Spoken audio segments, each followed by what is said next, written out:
Bueno, vamos a hablar un poquito de la oxigenoterapia de alto flujo. ¿Sí? Hoy en día creo que en casi todos o en la mayoría de los CTI los deben de usar, los deben de tener disponible. ¿Sí?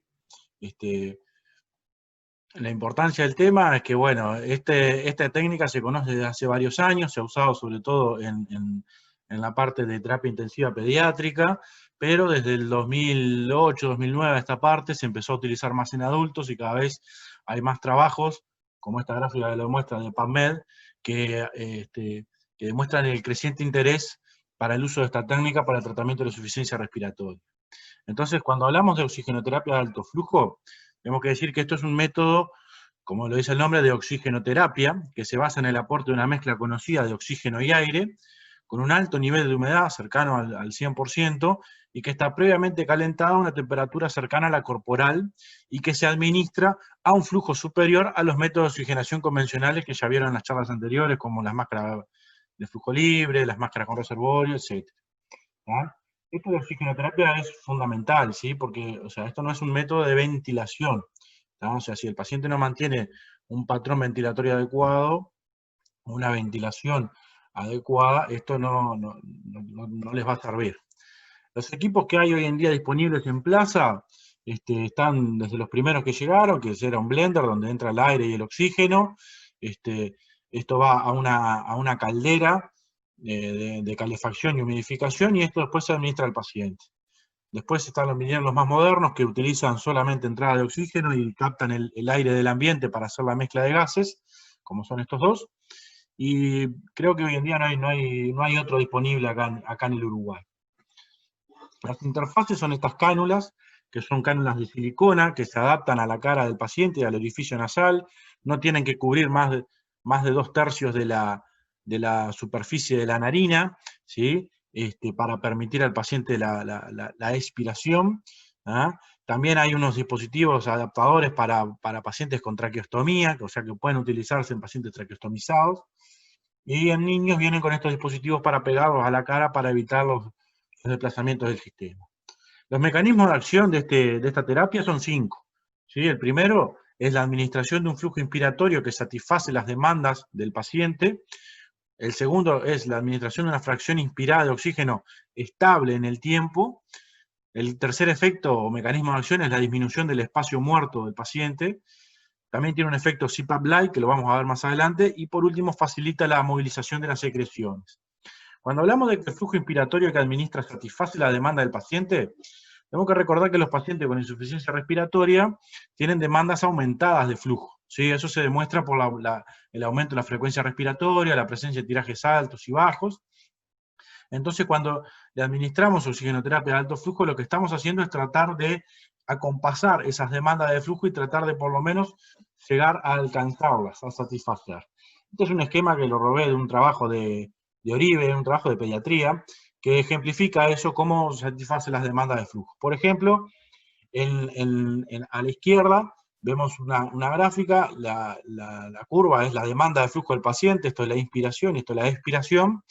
Y si a este paciente que tiene unas demandas de flujo de 30 litros minuto, le administramos un flujo de aire, de gases al 100% con una máscara de flujo libre, como le llamamos, que no te permite administrar más de 10 litros minuto, vamos a ver que el paciente va a recibir el oxígeno que le administramos en el primer tercio de su fase inspiratoria, y después todo el resto de la fase inspiratoria el paciente va a estar trayendo aire desde el ambiente para tratar de satisfacer sus demandas de flujo.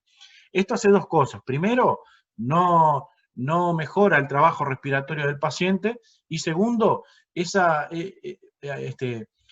inspiración que viene desde el aire ambiente lo que hace es diluir la mezcla de oxígeno que le estamos administrando. O sea que si nosotros le damos esto, una máscara con reservorio que te puede dar hasta 99-100% de porcentaje de FiO2, si el paciente tiene unas demandas de flujo aumentadas, no le vamos a estar administrando esa FiO2, sino que la va a estar diluyendo con el aire ambiente.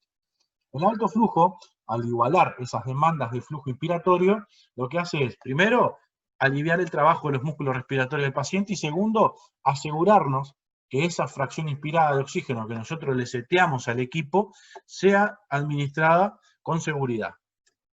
Eso también viene de la mano del segundo mecanismo de acción.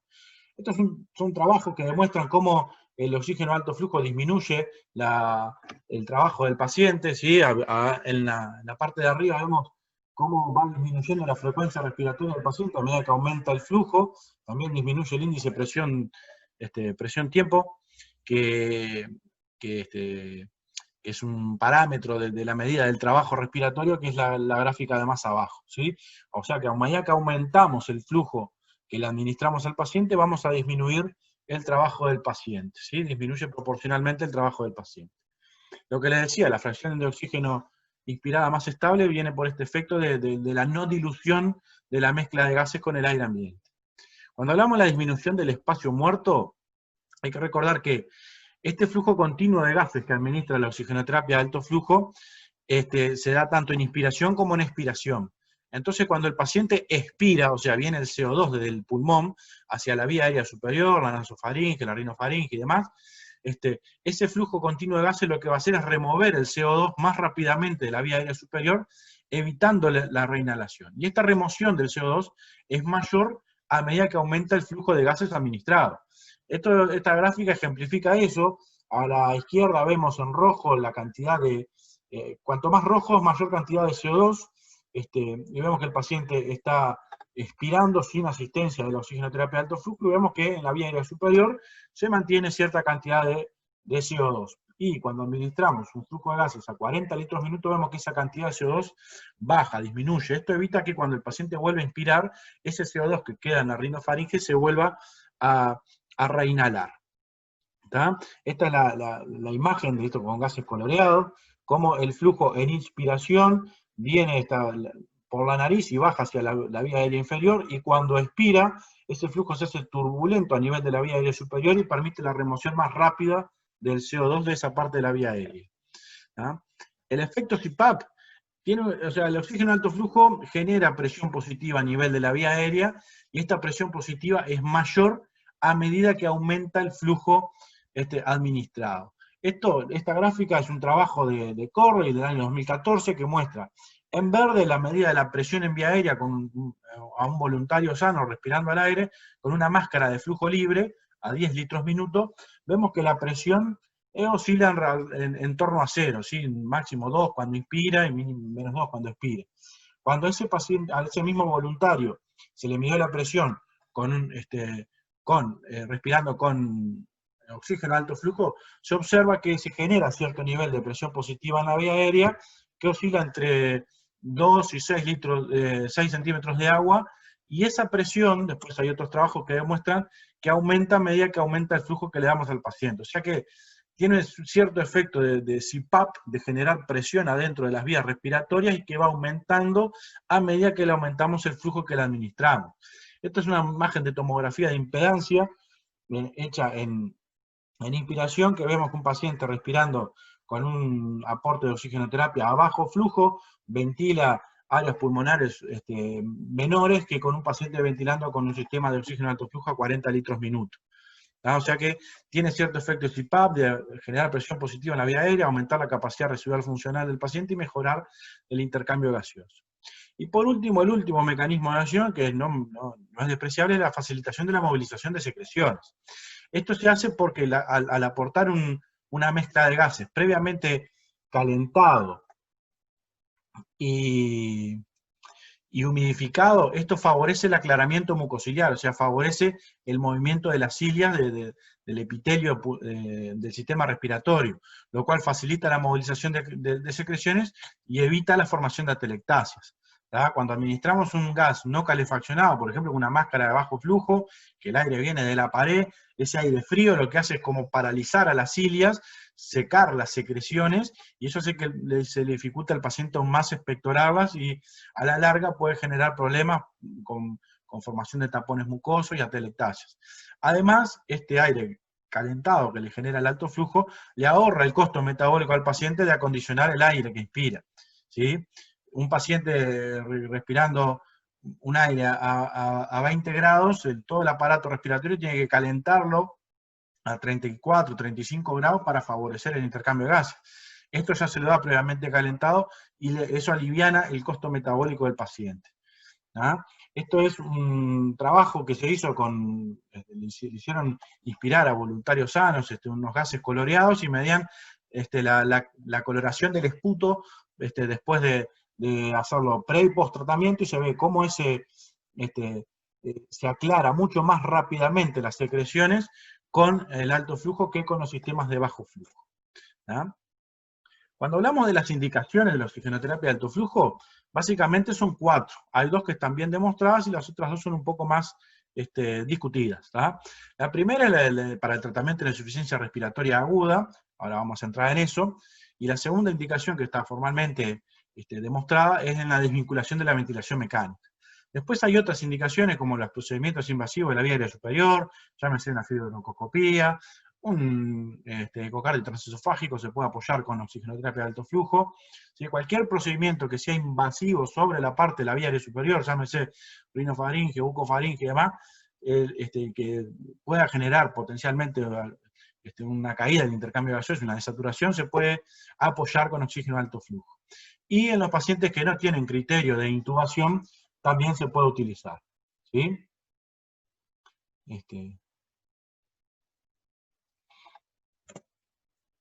Bien. La insuficiencia respiratoria aguda la podemos dividir en 2, en hipoxémica y en hipercámica, o sea, tipo 1 y tipo 2. Este es un trabajo de Frat, el estudio Florali del 2015, que fue el primero grande que se hizo en adultos con oxígeno de alto flujo, que incluyó a 310 pacientes, y los dividió en 3 ramas, una con oxigenación estándar, con sistemas de bajo flujo, una con oxigenoterapia de alto flujo y uno a BNI.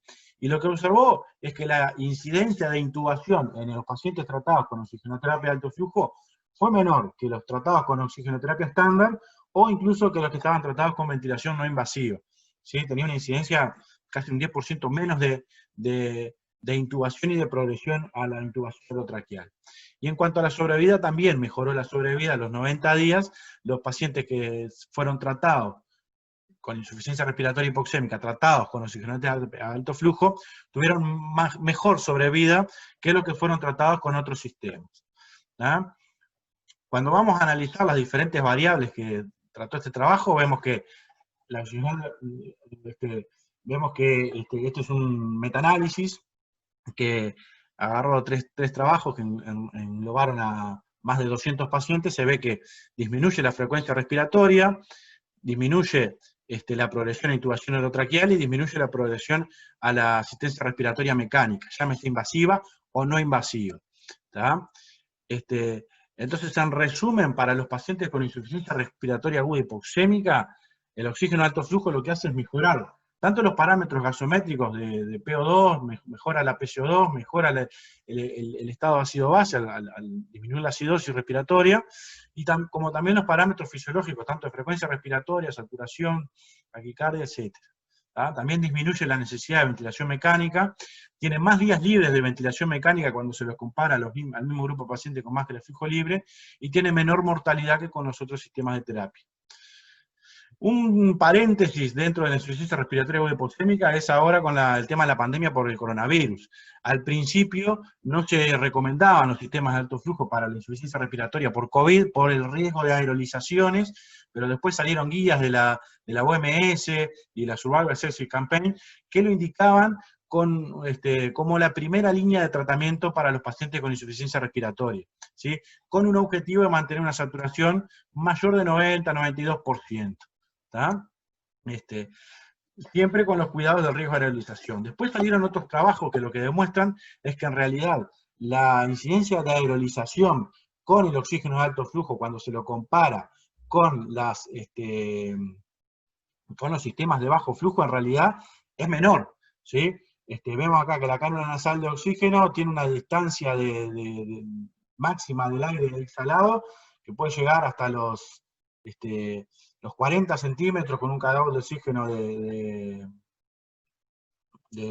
5 litros minuto, y las máscaras de flujo libre pueden llegar también a 40 centímetros. Pero cuando vemos con el alto flujo, incluso con flujos de 60 litros minuto, esa distancia máxima de las gotículas llegan a 20 centímetros. Esto se explica porque, como les decía, el flujo se aplica tanto en inspiración como en expiración. Cuando el paciente expira el cobicho de la nariz, el flujo lo va a contrarrestar y hace que caiga más rápido, más cerca. ¿Tá? O sea que no aumenta el riesgo de aerolización de los patógenos, incluso lo disminuye.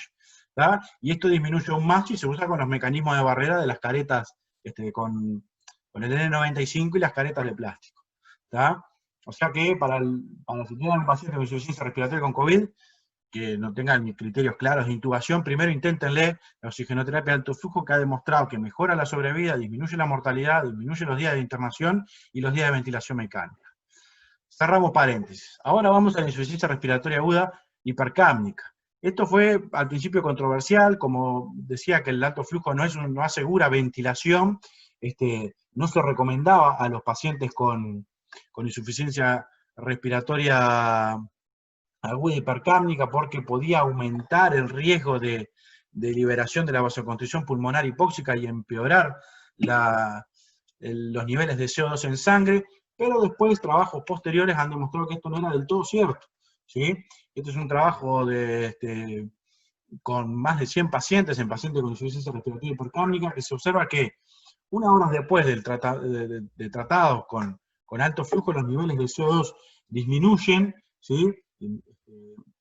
Disminuyen en alrededor de 5 puntos de la capnia, y eso conlleva una mejoría en el estado metabólico del paciente, sobre todo en la acidosis, ¿sí? Y en los pacientes con EPOC, ¿sí? No retencionistas o retencionistas leves, disminuye también los niveles de CO2, y cuando se los compara con los tratados con ventilación no invasiva, tanto la sobrevida como la tasa de intubación son similares entre ambos grupos. ¿Tá? Esto hay que hacer una salvedad. En los EPOC, en los EPOC agudizados, descompensados, la no invasiva es indicación 1A. ¿Tá? O sea que por ahora hay que agarrar esto hay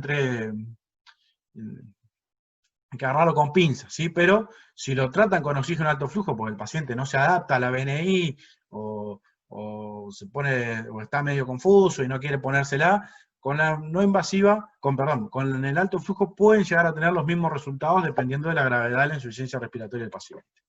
¿Tá?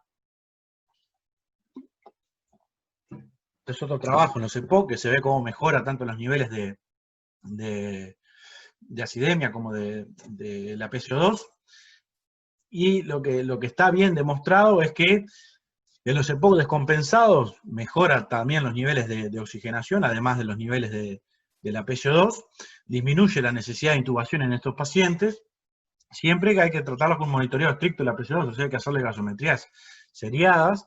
Y en la etapa estable, en el EPOC estable, disminuye el número de exacerbaciones. O sea, esos pacientes EPOC que son oxígeno dependientes, se los ha tratado con oxígeno a alto flujo y se ha visto que disminuyen el número de exacerbaciones, al sobre todo mejorar mejorar al paciente la movilización de la secreción. Pero no utilizarlos, o no se recomiendan, si el paciente de inicio tiene una PCO2 muy elevada, mayor de 55, 60, cada día están saliendo más trabajos que lo tiran un poquito más para arriba ese margen, pero por ahora, si el paciente se presenta con una PCO2 mayor de 55, no estaría recomendado utilizarlo. ¿Ah? En inmunodeprimidos, el oxígeno alto flujo en inmunodeprimidos ha demostrado beneficios, ¿sí? Ha disminuido también la tasa de la necesidad de progresión en la ventilación mecánica, ha sido efectivo para mejorar tanto los parámetros gasométricos como clínicos, ¿sí? Salvo en algunos pacientes que, sobre todo los inmunodeprimidos por enfermedad hemato-oncológica, ¿sí? Los hemato-oncológicos por lo general no tienen mejoría, ¿sí? Sobre todo cuando se lo compara con los sistemas convencionales de oxigenoterapia, no hay diferencia entre uno y otro. O sea que, en eso de que los inmunodeprimidos se benefician de las terapias no invasivas, sí, se benefician del alto flujo, pero hay que tener cuidado con los pacientes hemato-oncológicos que por lo general, y según los estudios publicados, evolucionan mal. ¿Tá? Este es un trabajo un metaanálisis que comparaba pacientes inmunodeprimidos tratados con alto flujo y no invasiva, y se observa una diferencia a favor del grupo del alto flujo, tanto en la mortalidad como en la tasa de intubación, pero son son trabajos que tienen una significancia estadística ahí, media border. ¿Tá? Lo que sí hace es mejorarle el confort al paciente, por ejemplo, si es un paciente que está limitado, que no tiene criterios de avanzar, pero tiene mucho trabajo respiratorio, a veces le damos un poquito de morfina para aliviarle ese trabajo respiratorio y sacar un poquito de ambiente, pero el alto flujo también le mejora el confort, mejora la disnea, disminuye la frecuencia cardíaca, y en los pacientes que están con mucha insuficiencia respiratoria, tiene menor progresión a intubación orotraqueal. Otra de las indicaciones del alto flujo es en la desvinculación de la ventilación mecánica, o sea, en los pacientes ventilados que están de salida del respirador, cuando se los compara la extubación a máscara de flujo libre o a alto flujo, se observa que con el alto flujo, que vendría a ser la línea negra, tienen mejores niveles de oxigenación comparado con los sistemas convencionales de bajo flujo, menores niveles de PSO2 y menor frecuencia respiratoria comparado a los que se extuban a máscara de flujo libre.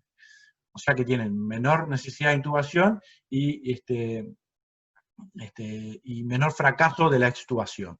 ¿Tá? O sea, es mucho más favorable en los pacientes extubados a oxigenoterapia de alto flujo que a máscara de flujo libre. Lo que pasa es que acá en Uruguay no tenemos un alto flujo por unidad, o sea que lo extubamos con lo que tenemos, ¿sí? Pero pacientes que están ahí medios de alto riesgo, de riesgo moderado de fracaso, es mejor extubarlos a oxígeno de alto flujo que con sistema de bajo flujo.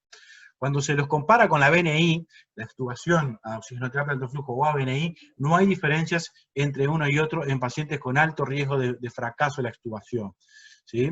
O sea que la desvinculación de la ventilación mecánica con oxígeno de alto flujo te disminuye los episodios de desaturación post-extubación, te mejora los niveles de oxigenación, te disminuye la tasa de reintubación cuando se lo compara con la máscara de flujo libre, y cuando se lo compara con la BNI tienen resultados similares, tanto en oxigenación como en tasa de reintubación. ¿Sí? Otra indicación es los pacientes que no tienen criterio de intubar, ya no sé, pacientes terminales o que tienen algo firmado de que no quieren nada invasivo ni no quieren nada. Bueno, a estos pacientes, para aliviarles el trabajo respiratorio, para mejorarle el confort, se los puede brindar oxígeno de alto flujo, lo cual le va a mejorar tanto la oxigenación arterial como los niveles de confort del paciente y lo puede aliviar un poco la insuficiencia respiratoria.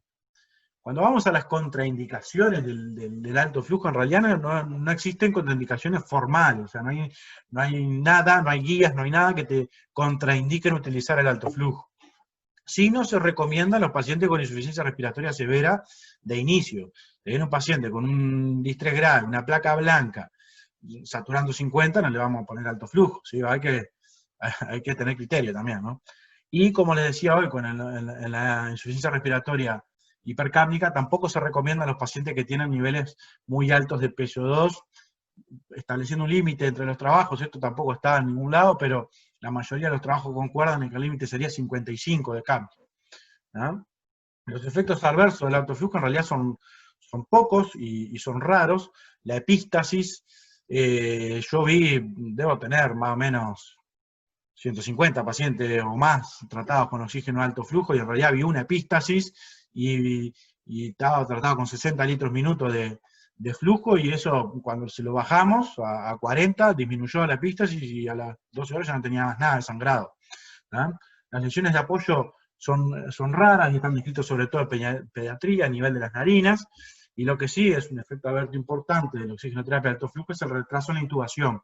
¿No? O sea, el retraso en la intubación, tanto para el oxígeno de alto flujo como para la BNI, empeora los resultados de estos pacientes, tienen peor pronóstico en los pacientes que se retrasa el inicio de la ventilación mecánica por la insuficiencia respiratoria.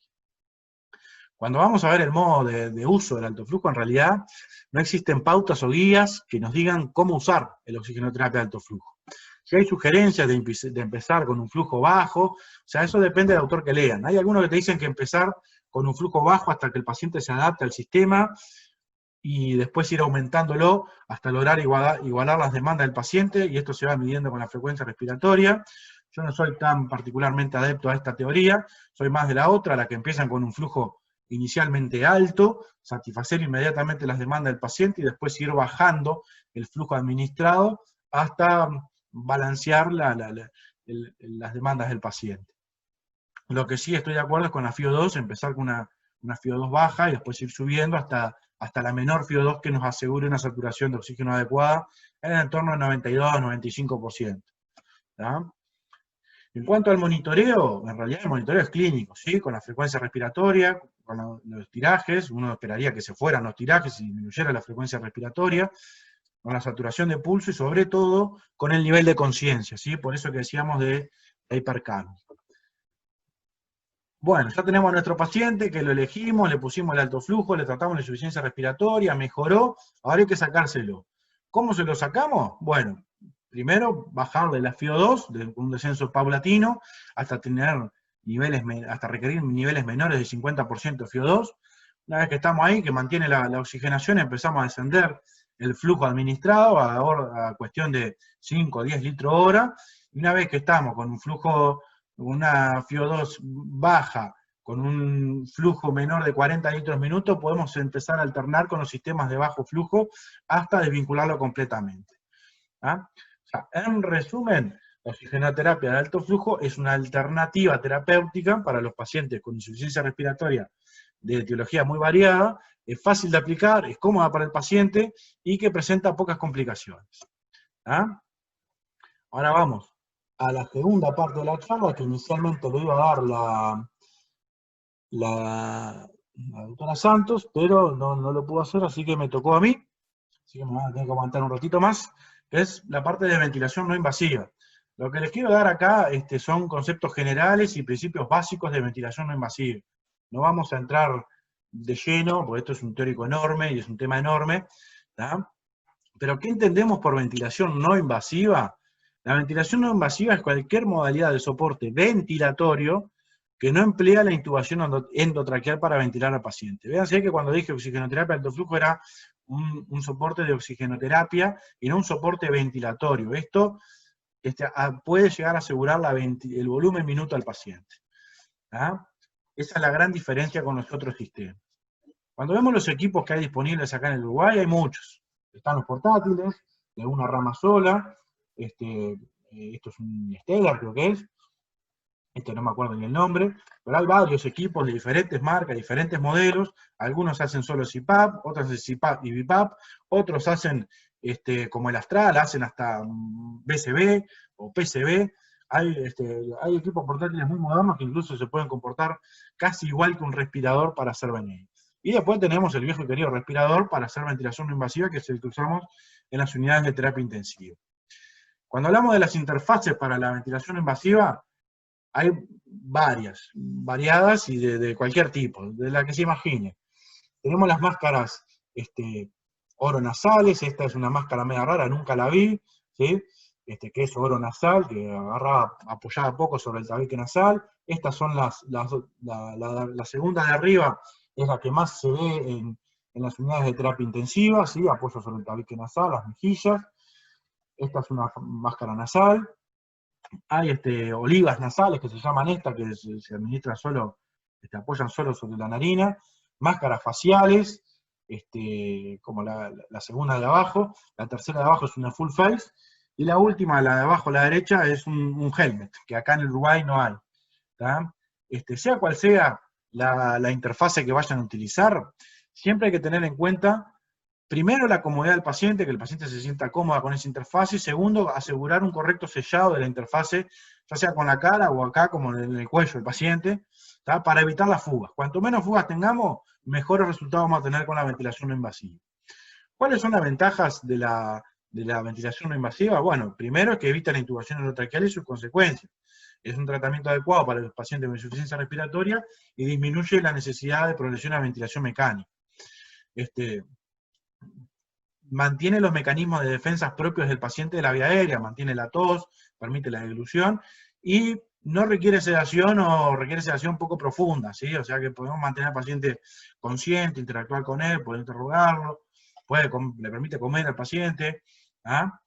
¿Cuáles son los inconvenientes de la no invasiva? Y bueno, las fugas, ¿sí? Como les decía, mayor porcentaje de fugas, peores resultados con la VNI, menor adaptación del paciente, mayor índice de asincronías entre el paciente y el equipo de ventilación mecánica.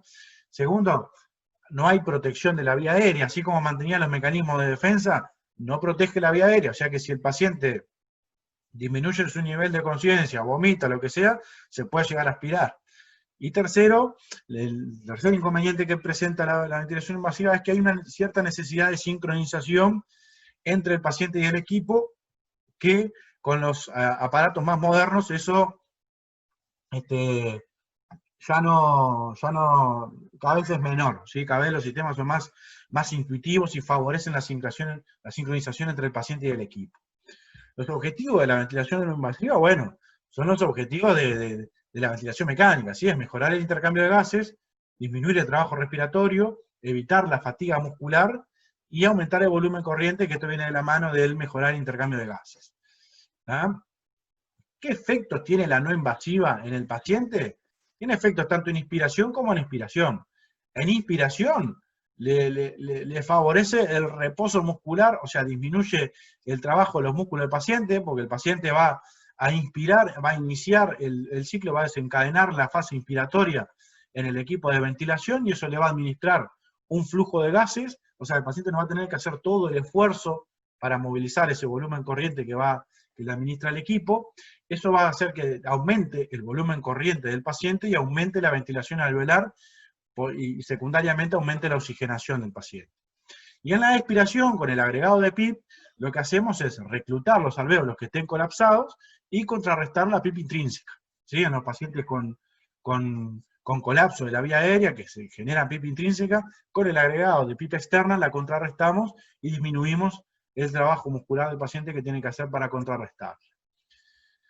En cuanto a los modos de no invasiva, el más viejo, el más conocido, el más utilizado era la CPAP, que no es nada más que la aplicación de presión continua positiva en la vía aérea del paciente, es una presión por encima de la atmosférica.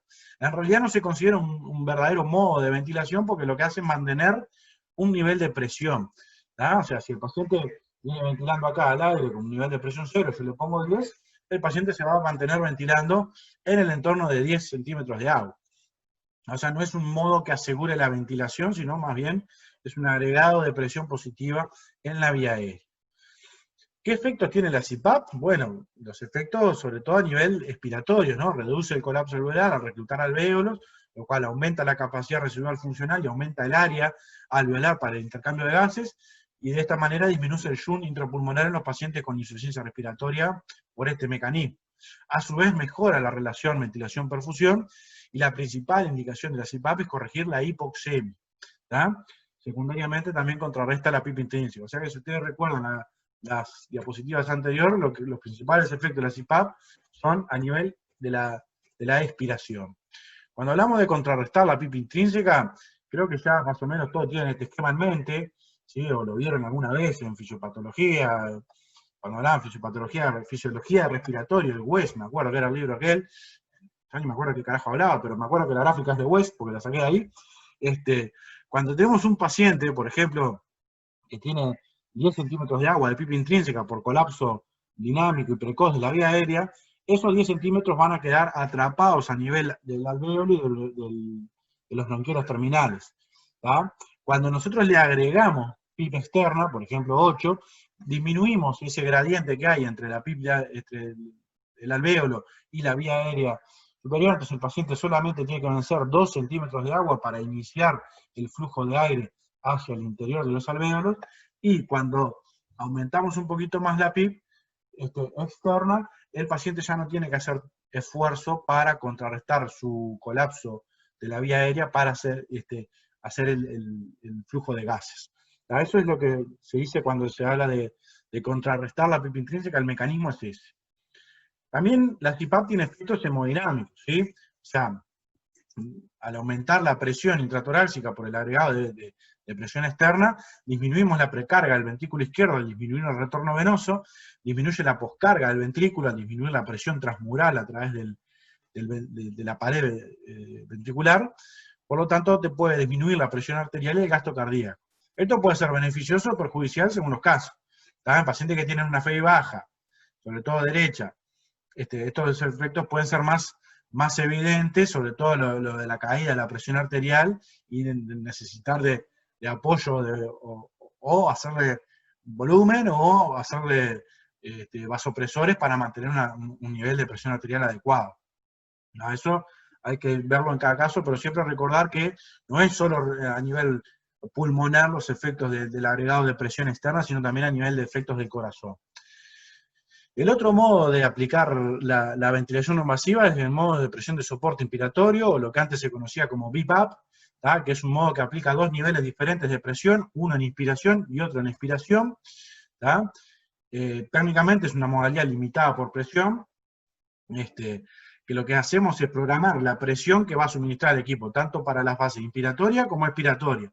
Y el volumen corriente va a depender de dos cosas. Primero, de la mecánica torácica del paciente, o sea, de la resistencia y la extensibilidad o complacencia del paciente.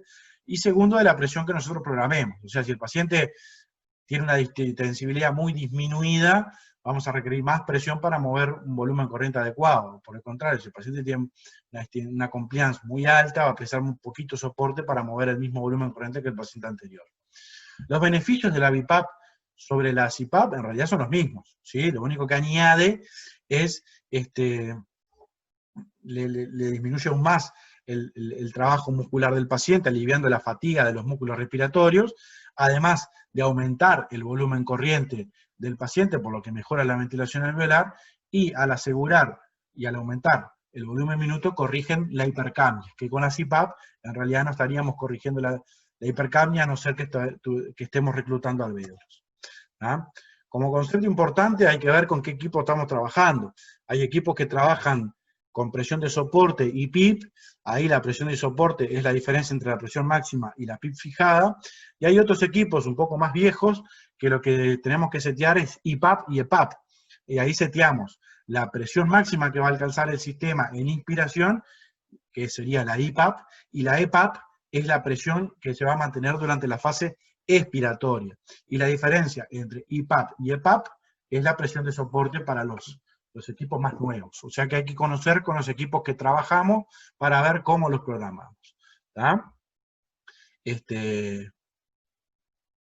Al menos la presión de soporte que se recomienda mantener es entre 8 y 10 para tener los efectos fisiológicos beneficiosos de la BiPAP, y si aumentamos y en los equipos viejos hay que tener cuidado, porque si aumentamos la EPAP y no aumentamos la IPAP, en realidad lo que hacemos, estamos disminuyendo el soporte que le damos al paciente. O sea que si le vamos a aumentar la EPAP, o sea la PIP, tenemos que subir los dos juntos. Recuerden siempre eso.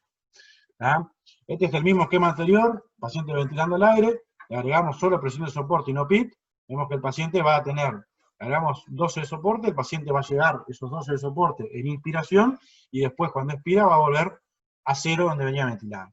Esto sería solo un nivel de soporte. Cuando le agregamos la EPAP o la PIP, lo que hacemos es que el paciente nunca llegue a cero, o sea, va a inspirar 12 centímetros de agua por encima de la PIP que nosotros le fijemos, ¿sí? ¿Se entiende el concepto? Si alguien no entiende, me lo va tirando por el chat, que cuando me dé cuenta dónde está el chat, le respondo. Ahí está, ahora lo veo. Entonces, ¿qué conceptos tenemos que manejar para tratar con la ventilación no invasiva? Bueno, primero el concepto de trigger. El trigger es el sensor, no sé si lo hablaron ayer, creo que sí, pero por las dudas se lo recuerdo. El trigger es el sensor por el cual el equipo detecta el esfuerzo inspiratorio del paciente y que el equipo lo lee para iniciar, para desencadenar la fase inspiratoria, que puede ser de presión o de flujo. Más frecuentemente es el de flujo, pero hay que aplicar el que sea más confortable para el paciente. Si el paciente se adapta mejor a un sensor de presión, usamos el de presión. No vamos a obligarlo a usar algo que el paciente no se siente cómodo. También puede ser automático o modificable según los modelos. Hay algunos equipos de ventilación, sobre todo los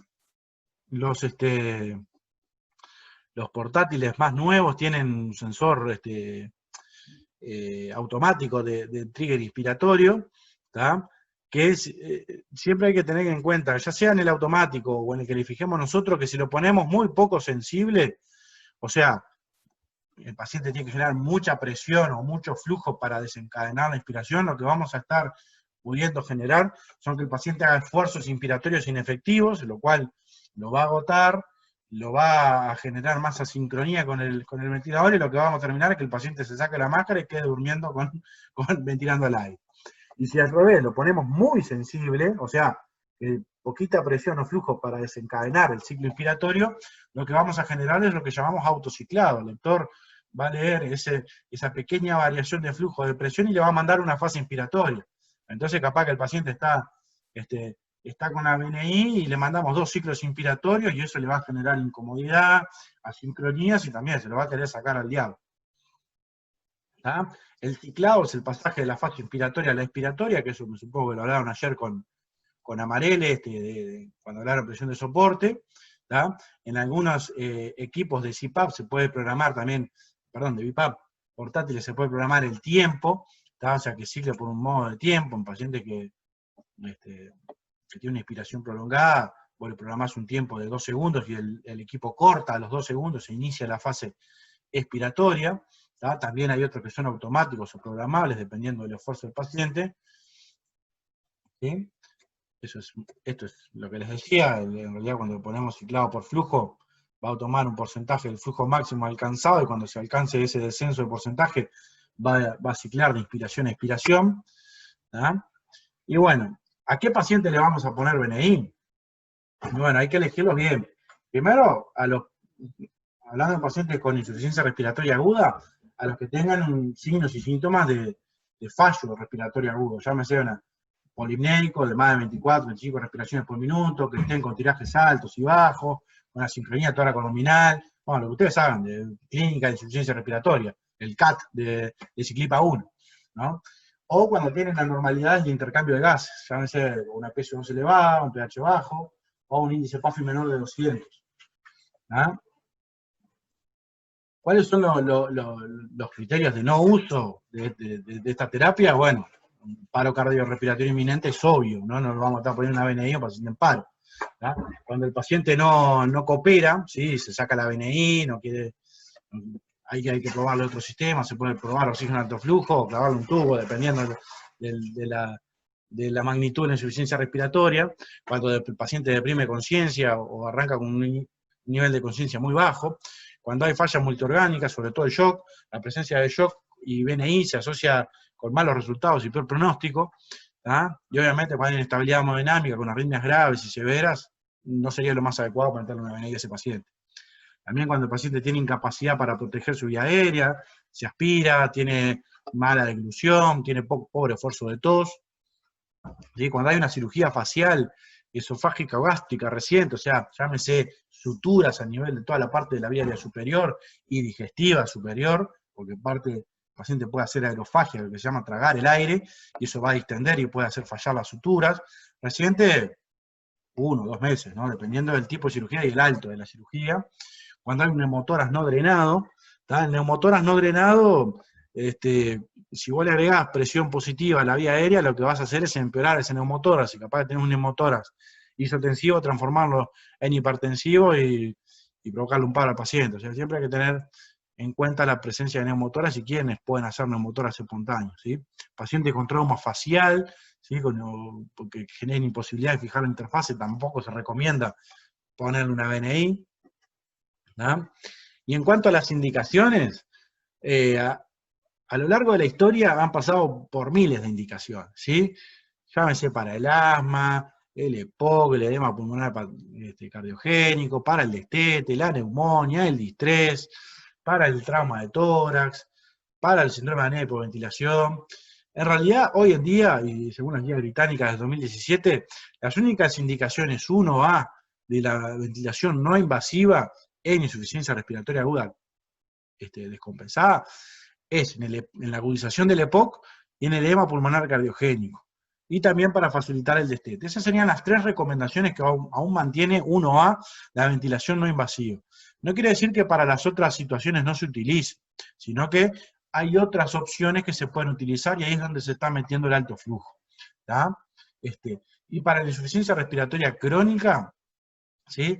Se recomienda, con nivel de recomendación bajo, para el EPOC estable, para las enfermedades neuromusculares y de la caja torácica, sobre todo en las fases iniciales, y eso lo van a ver más adelante en el teórico de la doctora Musetti, ¿sí? Y para el síndrome de apnea o hipoventilación obesidad también está recomendado para los casos más severos. ¿Cuáles serían las indicaciones de urgencia de no invasiva? Bueno, para el EPOC agudizado con acidosis, es indicación 1A, y sobre todo en modo presión de soporte.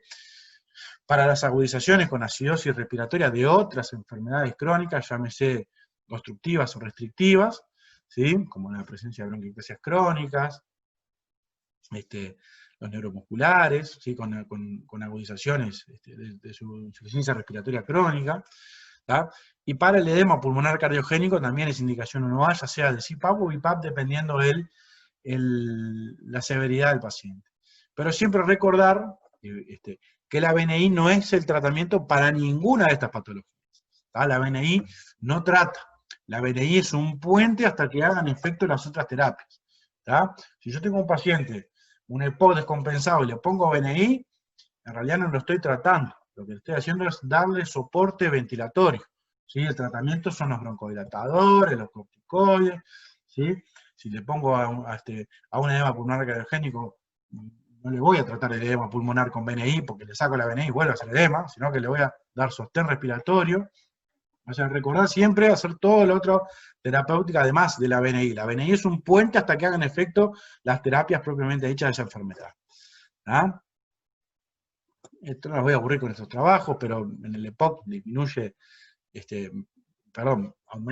mejora el pH, disminuye los niveles del PCO2, aumenta la oxigenación, es superior al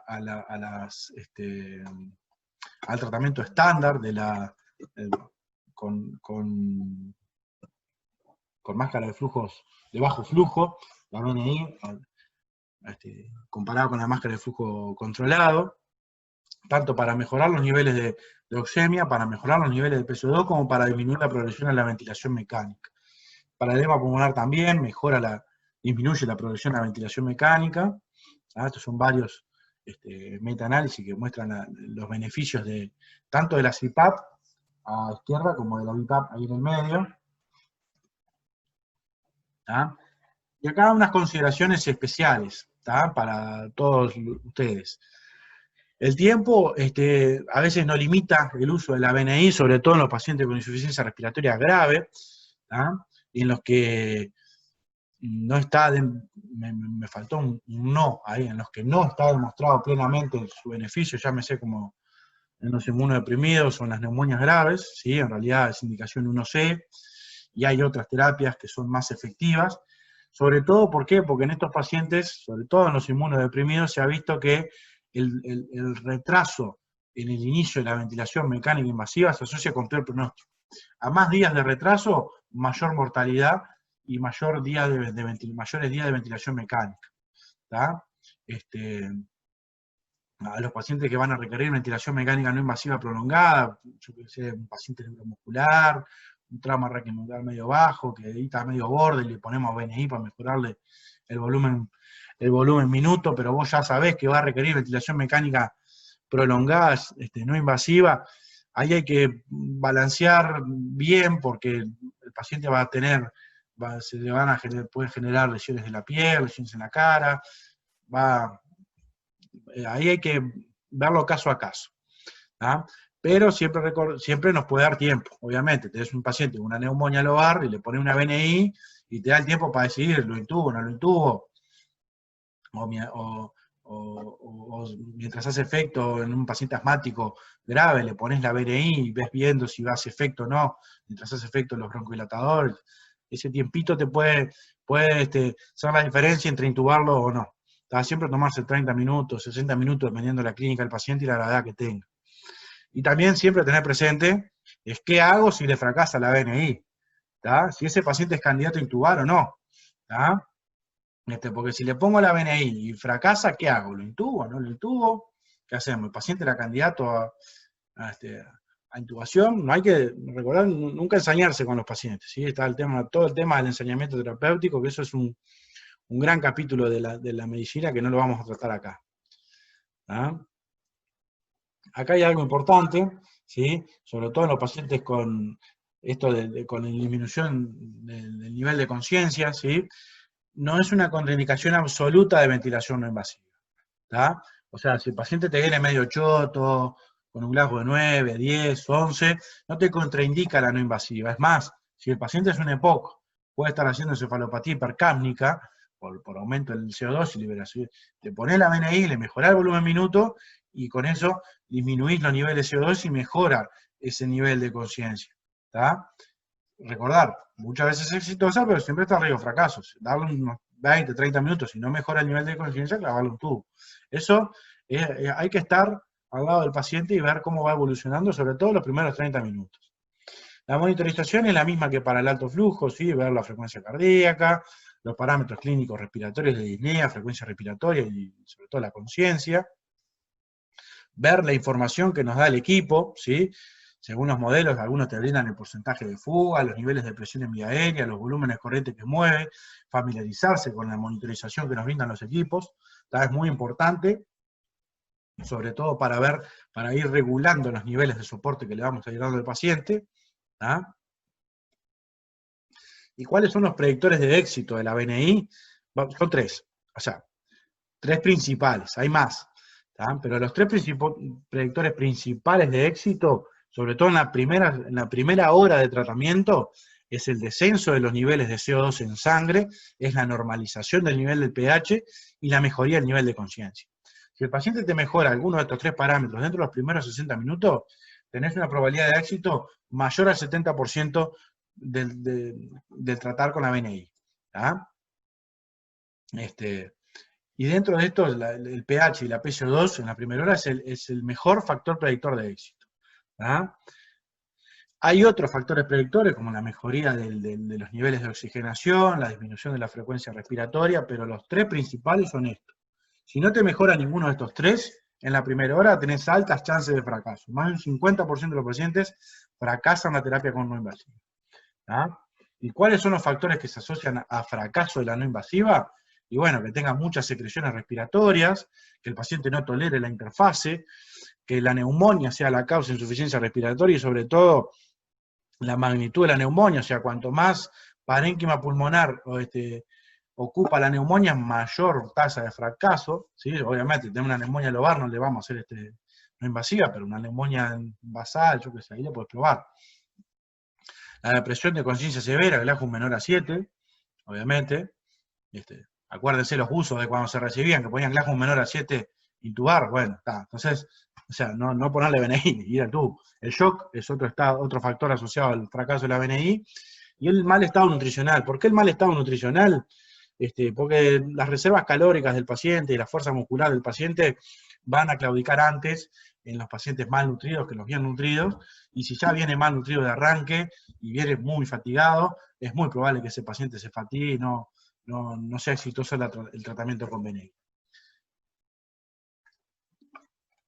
En cuanto a los efectos adversos de la ventilación no invasiva, el principal efecto adverso es el disconfort del paciente, ¿sí? Casi la mitad de los pacientes manifiestan disconfort con la interfase.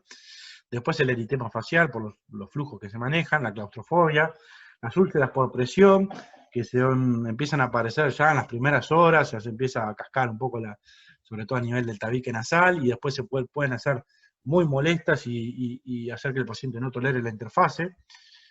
Entre un 10 y un 20% de los pacientes tienen sequedad de las mucosas. ¿Por qué? Porque la ventilación no invasiva no tiene un sistema de humidificación y calefacción previo, como tenía el oxígeno de alto flujo, y eso hace que se sequen las mucosas respiratorias y genere disconfort y disminución de la movilidad del aparato mucociliar.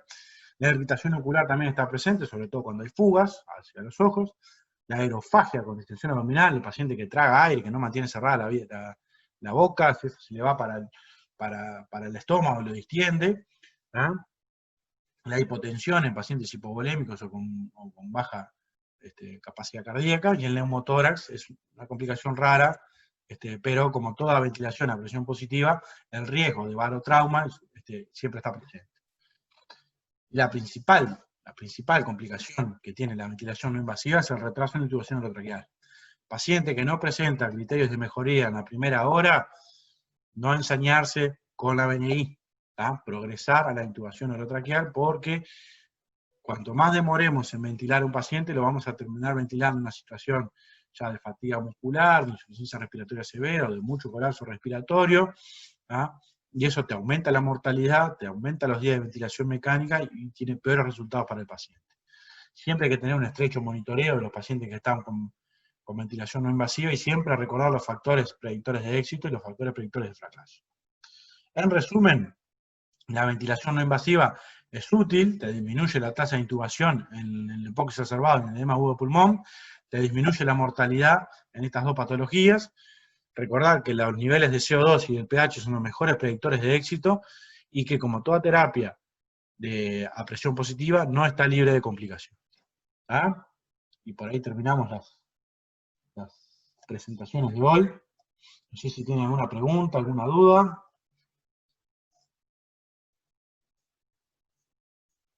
¿Preguntas? ¿Dudas?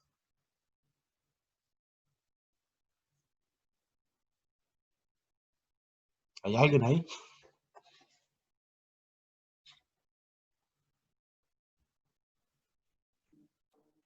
Bueno, entonces terminamos la clase de hoy.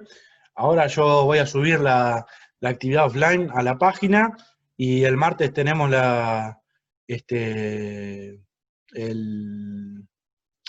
tenemos la charla de la doctora Musetti en terapia ventilatoria en pacientes con enfermedad neuromuscular, síndrome de hipoventilación, obesidad y apnea del sueño. Y ese día va a quedar, el martes también va a quedar colgada la actividad offline de la doctora Gómez de ecografía en insuficiencia respiratoria. ¿Ah? Muchas gracias.